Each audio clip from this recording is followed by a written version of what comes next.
موجود ہے۔ ہدہد نے آ کر پیغام دیا، اے بادشاہ، اے حضرت سلیمان علیہ السلام، تیری سلطنت میں کفر ہو رہا ہے، شرک ہو رہا ہے۔ اس نے بتایا کہاں پر ہو رہا ہے، تو وہ وہاں ایک ملکہ بلقیس تھی، اس کا تخت تھا، ملک سبا تھا، وہاں کا ذکر فرمایا۔ تو حضرت سلیمان علیہ السلام نے اس کی طرف پیغام بھیجا کہ جاؤ اسے پیغام دے کر آؤ، میری زمین میں شرک نہ کرو، اگر تم شرک کرو گے تو میں تمہارے ساتھ اعلان جنگ کروں گا، اگر تم شرک سے باز آنا چاہتے ہو تو آؤ میری خدمت میں حاضر ہو جاؤ اور میرا کلمہ پڑھ کر اللہ وحدہ لا شریک پر یقین لے آؤ تو میں تمہیں معاف کر دوں گا۔ یہ ایک واقعہ بڑی تفصیل کے ساتھ یہاں پر موجود ہے۔ ہمارا مدعا یہ ہے کہ اللہ والے مدد کرتے ہیں۔ تو یہاں پر جب وہ ملکہ بلقیس آنے لگی حضرت سلیمان علیہ السلام کے پاس، جہاں پر حضرت سلیمان علیہ السلام کا تخت تھا، جہاں پر بیٹھے تھے، وہاں سے لے کر ملک سبا تک جہاں پر ملکہ بلقیس کا تخت تھا، اگر وہ سفر کرتے تو تقریباً 2 مہینے لگ جاتے اس تخت کو لانے اور لے جانے میں۔ اور حالات یہ تھے کہ ملکہ بلقیس جو تھی وہ آدھا سفر بھی کر چکی تھی، اور جہاں پر اس کا تخت رکھا ہوا تھا وہ ایک محل تھا، محل کے پتہ نہیں کتنے دروازے تھے، ہر دروازے کو تالا بھی لگا ہوا تھا۔ تو یہاں پر حضرت سلیمان علیہ السلام نے فرمایا قال یا ایھا الملأ ایکم یاتینی بعرشھا، کہ اے میرے نمازیو، اے میرے جماعتیو، اے میرے ملکت میں رہنے والے، اے میری بادشاہی میں رہنے والے، بعرشھا، مجھے اس بلقیس کا تخت چاہیے، قبل ان یاتونی، اس سے پہلے کہ وہ میرے پاس آئے، مسلمین، فرما بردار بن کر۔ اب وہ روانہ ہو چکی ہے اور قریب پہنچ چکی ہے، اب میری تمنا یہ ہے کہ اس کا جو تخت ہے وہ میرے سامنے آ جائے۔ قال عفریت من الجن، تو وہاں پر ایک جن بیٹھا تھا جسے عفریت کہا جاتا ہے۔ عفریت وہ جن ہوتا ہے جن کی طاقت تمام جنوں سے زیادہ ہوا کرتی ہے۔ اس نے کہا کہ انا آتی کبھی قبل ان تقوم من مقامک، کہ میں وہ تخت لا سکتا ہوں لیکن وقت اتنا لگے گا کہ آپ کچہری لگا کے بیٹھے ہیں، جتنا لمحہ بیٹھے ہیں، آپ کے اٹھنے سے پہلے پہلے وہ تخت آپ کے قدموں میں حاضر ہو جائے گا۔ کہاں حاضر ہو جائے گا؟ آپ کے۔ وہ وقت کتنا تھا؟ وقت یہ تھا کہ حضرت سلیمان علیہ السلام صبح بیٹھتے تھے، دوپہر کو اٹھا کرتے تھے، کچہری ختم ہوا کرتی تھی، جو سوالات جوابات ہوتے تھے وہ حل ہو جایا کرتے تھے۔ تو یوں سمجھے کہ اس عفریت جن نے کہا کہ میں اتنا لمحہ لگا سکتا ہوں کہ صبح سے دوپہر تک وہ تخت لا سکتا ہوں اور اس تخت کو آپ کے سامنے بھی رکھ سکتا ہوں۔ تو آگے فرمایا کہ وَإِنِّي عَلَيْهِ لَقَوِيٌّ أَمِينٌ، جن کہنے لگا کہ میں طاقت والا بھی ہوں اور امانت دار بھی ہوں، وہاں سے کوئی چیز چراؤں گا بھی نہیں، اتنی امانت داری سے کام کروں گا۔ تو حضرت سلیمان علیہ السلام نے کہا کہ مجھے نا اس سے بھی تخت جلدی چاہیے۔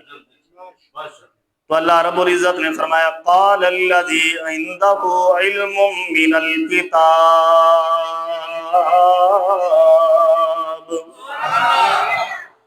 ایک آپ کا مرید، آپ کا امتی بیٹھا تھا جس کا نام تھا حضرت آصف بن برقیہ، وہ کہنے لگا اس کے پاس اللہ نے کتاب کا علم اسے عطا فرمایا تھا، انا آتی کبھی قبل ان یرتد الیک طرفک، کہ اے پیغمبر، اے سلیمان علیہ السلام، میں اس تخت کو اتنا جلدی لا سکتا ہوں جتنا آپ اپنی آنکھوں کو جھپکایا کرتے ہیں، اس سے پہلے وہ تخت تمہاری خدمت میں حاضر ہو جائے گا۔ اب یہ کون تھا؟ یہ حضرت سلیمان علیہ السلام کا امتی تھا، کوئی نبی نہیں تھا۔ بلند آواز سے کہہ دیں کوئی نبی۔ اب کون تھا؟ وہ اللہ کا ولی تھا۔ ٹھیک ہو گیا؟ اب یہاں پر ایک بات کرنی ہے کہ اللہ کا پیغمبر تھا، اللہ سے دعا مانگتا تو اللہ کیا تخت نہیں لا سکتا تھا؟ اللہ سے دعا کرتا تو اللہ ایک لمحے کے لیے اس کے سامنے تخت رکھ دیتا۔ تو یہاں پر حضرت سلیمان علیہ السلام نے بھی مدد مانگی، کن سے؟ غیر اللہ سے۔ کس سے مانگی تھی؟ کس سے مانگی تھی؟ غیر اللہ کون تھا؟ وہ حضرت آصف بن برقیہ، جو حضرت سلیمان علیہ السلام کا امتی تھا۔ اور اللہ رب العزت نے اس کا واقعہ کوئی کتاب میں، کسی حدیث میں نہیں، بلکہ اللہ نے قرآن کی آیتوں میں نازل فرما دیا ہے۔ اب حضرت سلیمان علیہ السلام چاہتے تو اللہ سے بھی دعا مانگ سکتے تھے، لیکن حضرت سلیمان علیہ السلام نے اللہ سے دعا نہ مانگی، بلکہ یہ بتایا کہ اے اللہ والو، اے دنیا میں آنے والے مسلمانوں، تمہیں یہ میں بتاتا چلوں کہ اللہ نے نبیوں کو بھی طاقت دی ہے، تو اسی طرح سے میرے رب نے اللہ کے ولیوں کو بھی طاقت عطا فرمائی ہوئی ہے۔ بعض لوگ پڑھتے ہیں ایاک نعبد و ایاک نستعین، کہ اللہ سے مانگو، اللہ کی عبادت کرو اور اللہ سے ہی مانگو۔ تو حضرت سلیمان علیہ السلام نے اللہ سے کیوں نہیں مانگا؟ حضرت سلیمان علیہ السلام کو کیا نہیں علم تھا؟ آج کل کے لوگوں کو زیادہ علم ہے۔ تو حضرت سلیمان علیہ السلام اللہ کے پیغمبر ہو کر، اللہ کے نبی ہو کر ایک غیر اللہ سے مدد مانگ رہے ہیں، تو یہ ہمارا عقیدہ ہے کہ غیر اللہ سے مدد مانگنا جائز ہے۔ غیر اللہ سے مدد مانگنا، غیر اللہ سے مدد مانگنا، اگر آپ جائز نہیں سمجھتے تو پھر اس قرآن پاک کی آیت کا جواب دے دو کہ حضرت سلیمان علیہ السلام نے کیوں اپنے امتی کو حکم دیا کہ وہ عرش لا کر مجھے دو، حالانکہ سفر بہت زیادہ تھا۔ اور اس کی کرامت دیکھیے، بعض لوگ کہتے ہیں کہ قرآن میں کسی کرامت کا ذکر نہیں ہے، تو اس کی کرامت دیکھیے، آنکھ جو ہوتی ہے ہم بند کرتے ہیں پھر کھولتے ہیں، تو اس ولی نے کہا کہ 2 مہینوں کی مسافت ہے وہ، اور وہ تخت 40 اور 80 فٹ چوڑا اور لمبا ہے، اور وہ محل کے اندر موجود ہے، اس کے تالے لگے ہوئے ہیں، لیکن اس اللہ کے ولی نے ایک لمحے کے لیے اس تخت کو حضرت سلیمان علیہ السلام کی خدمت میں حاضر کر دیا تھا۔ اب کرامت بھی موجود ہے، طاقت بھی موجود ہے، تو غیر اللہ سے مدد مانگنا بھی موجود ہے۔ حضرت سلیمان علیہ السلام سے بڑھ کر معاذ اللہ آج کل کے لوگوں کا کیسے علم ہو سکتا ہے؟ جو ایاک نعبد و ایاک نستعین پڑھ کے ہمارے لوگوں کو برگلا رہے ہوتے ہیں۔ ہم کہتے ہیں حقیقی مدد کرنے والی ذات اللہ کی ہے۔ حقیقی مدد کون کرتا ہے؟ بلند آواز سے کہتے ہیں، حقیقی مدد کون کرتا ہے؟ حقیقی مدد کون کرتا ہے؟ اور مجازی مدد اللہ والے کرتے ہیں، لیکن اللہ جنہیں طاقت عطا فرماتا ہے، اللہ جنہیں طاقت، تو ہم کہتے ہیں کہ ایاک نعبد و ایاک نستعین سے مراد ہے اللہ حقیقی مدد کرنے والا ہے۔ اللہ کی حقیقی مدد میں کوئی نبی، کوئی ولی اس کی طاقت میں شامل نہیں ہوتا۔ اور اللہ والے جو ہوتے ہیں وہ طاقت، جب اللہ انہیں دیتا ہے، طاقت دیتا ہے، قوت دیتا ہے۔ اب یہاں پر حضرت سلیمان علیہ السلام کا جو امتی تھا، اس کو اللہ نے طاقت دی تھی، تو اس نے وہ تخت لا کر حضرت سلیمان علیہ السلام کی خدمت میں حاضر کر دیا تھا۔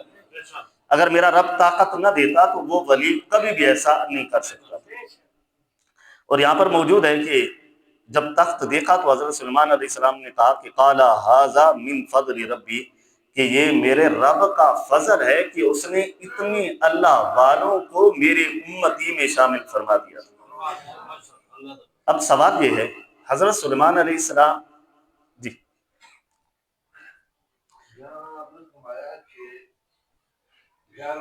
جی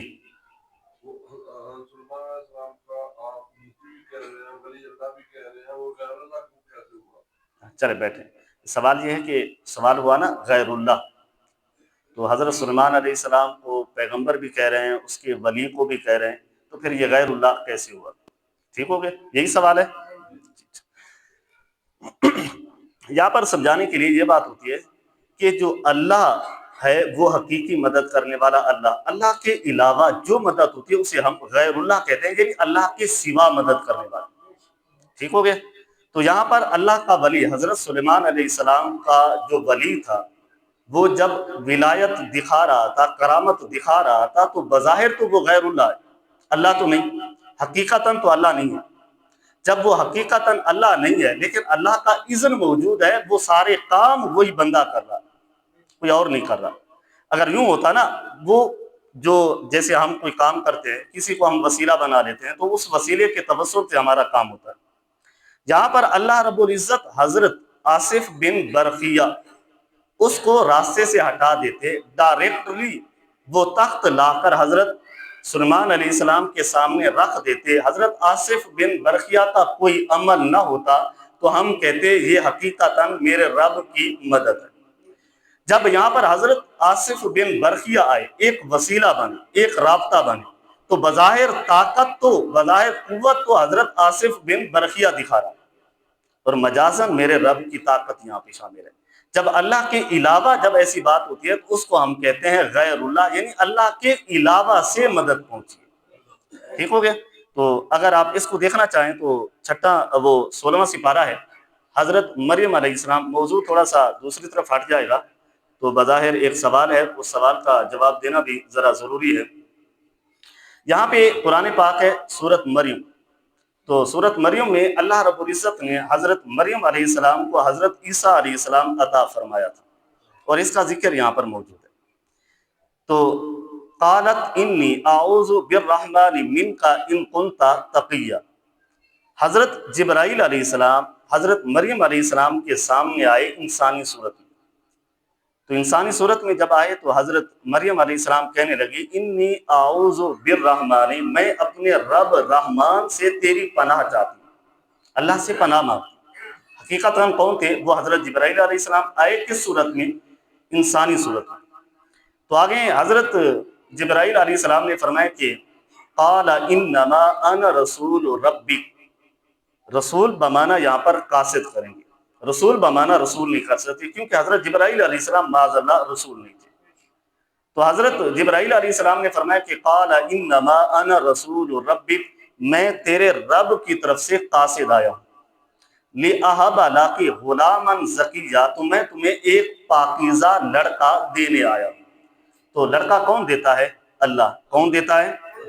اللہ ڈائریکٹ بھی تو دے سکتا ہے، لیکن جو وسیلہ بنایا حضرت جبرائیل علیہ السلام، ہم کہتے ہیں یہ غیر اللہ ہے۔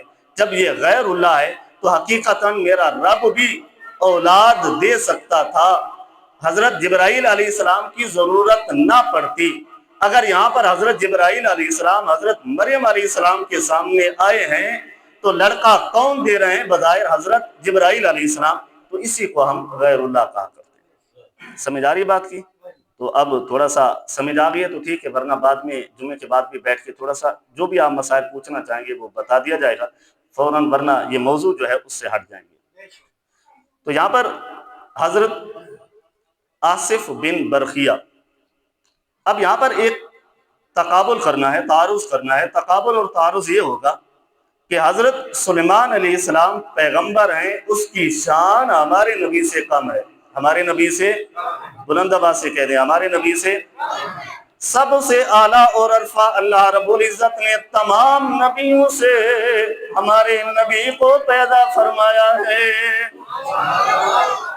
جب ہمارا نبی اعلیٰ اور عرفہ تو آپ کی امت بھی تمام امتیوں سے اعلیٰ اور عرفہ، تو تمام نبیوں کی امت میں سے جو ولی ہیں ان ولیوں سے ہمارے نبی کے ولی بھی اعلیٰ اور عرفہ ہیں۔ جب حضرت سلیمان علیہ السلام کو اللہ اتنی